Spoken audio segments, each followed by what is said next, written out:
So yesterday, Billboard released an interview with NBA YoungBoy, and as many people know, he is under house arrest and currently living in Utah. Now, Salt Lake City is definitely a beautiful place with mountains. No, it's not really a party city. It's not known to have gangs or be dangerous either. So I think if you're trying to stay out of trouble, like YoungBoy, that might be the place to go.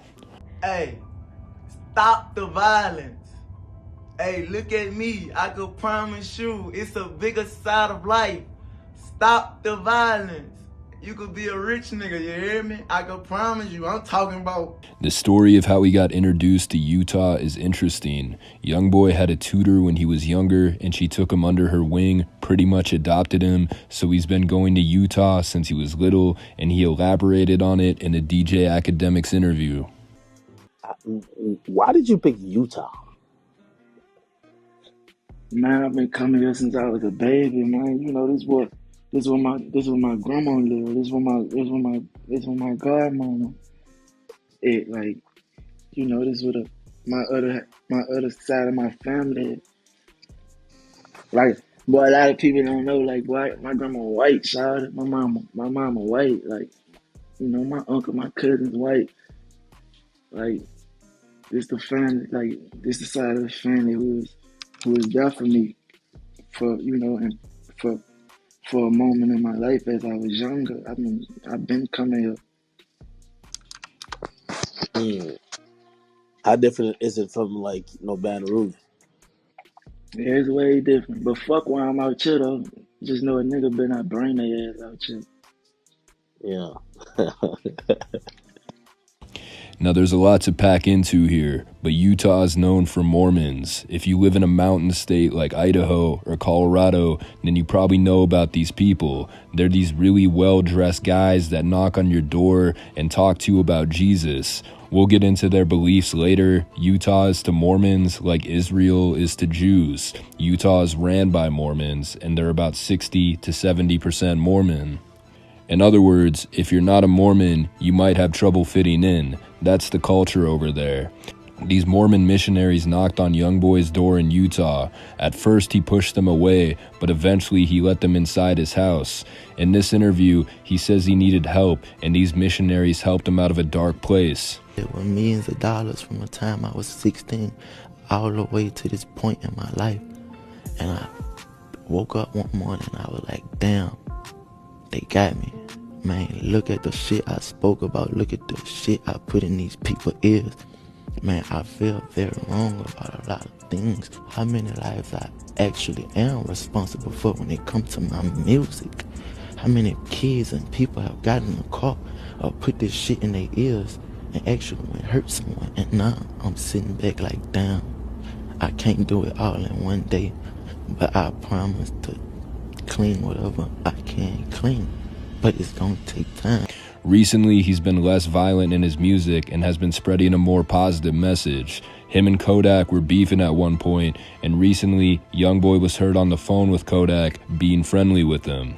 Now, I'm not a Mormon. I don't have any issues with them. Again, they're super nice people, and their beliefs are different from like regular Christians, similar to how Sunni Muslims and Shia Muslims have different beliefs. Mormons believe in basic things like no sex before marriage, you can't even look at boobs before you're married, never get divorced, no abortions, no cussing, and let me try to find some weirder stuff. The following piece of animation, based directly on actual Mormon publications, highlights these major doctrinal differences. Mormonism teaches that trillions of planets scattered throughout the cosmos are ruled by countless gods who once were human like us. They say that long ago on one of these planets, to an unidentified god and one of his goddess wives, a spirit child named Elohim was conceived. This spirit child was later born to human parents who gave him a physical body. Through obedience to Mormon teaching and death and resurrection, he proved himself worthy and was elevated to godhood as his father before him.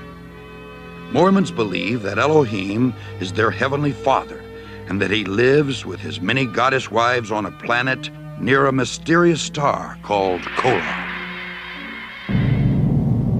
Here, the God of Mormonism and his wives, through endless celestial sex, produced billions of spirit children.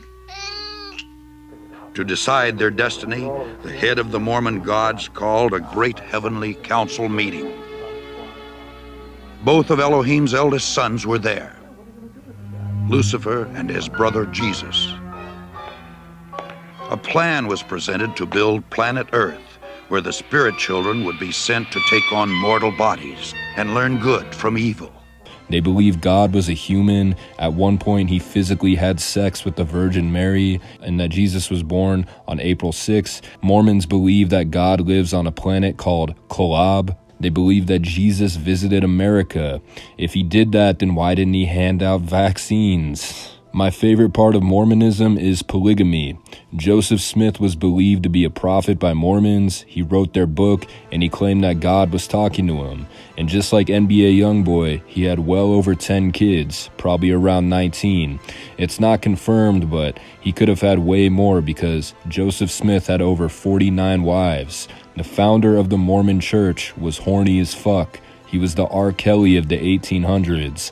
3 of his wives were 16 and 2 of them were 14. And the way he died was interesting. He had some associates and he actually proposed to their wives, other men's wives he was hitting on. So they wrote a hit piece on Joseph Smith saying he uses religious pretenses to seduce unassuming women. But Joseph used a mob to prevent it from being published. Because he did that, he was arrested for treason. A mob of people stormed the jail he was in and killed him. So overall, Mormons believe in some weird stuff, and their founder was a pervert. All that aside, it might be a positive thing for YoungBoy. I'm out.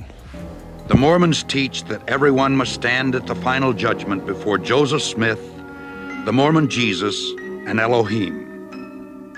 Those Mormons who were sealed in the eternal marriage ceremony expect to become polygamous gods in the celestial kingdom, rule over other planets, and spawn new families throughout eternity. The Mormons thank God for Joseph Smith, who claimed that he had done more for us than any other man, including Jesus Christ. The Mormons believe that he died as a martyr, shed his blood for us, so that we too may become God.